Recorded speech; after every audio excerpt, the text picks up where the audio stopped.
দেশবরেণ্য কবি, লেখক, বুদ্ধিজীবী ও সাংস্কৃতিক ব্যক্তিবর্গের উপস্থিতিতে পালিত হল বাংলাদেশ শিল্পকলা একাডেমি মহাপরিচালক কবি রেজাউদ্দিন স্টালিনের ৬৪তম জন্মোৎসব। জাতীয় কবিতা পরিষদের পক্ষ থেকে রাজধানীর পরিবাগের সংস্কৃতি বিকাশ কেন্দ্রে অনুষ্ঠিত হয় এই জন্মজয়ন্তী অনুষ্ঠান। কবির জীবনে কাব্যযাত্রা ও প্রতিবাদের বর্ণিল অধ্যায়কে স্মরণ ও উদযাপনের এই উৎসবে গান, কবিতা আর ফুলের শুভেচ্ছা অনুষ্ঠানকে পরিপূর্ণতা দেয়। রেজাউদ্দিন স্টালিন ১৯৬২ সালে ২২ নভেম্বর ঝিনাইদহ জেলার কালীগঞ্জ উপজেলায় জন্মগ্রহণ করেন।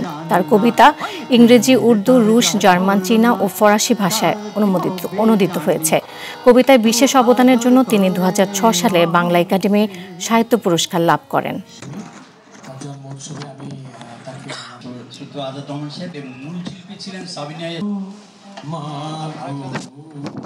তোমায় লাগে আরো ভালো চুমু।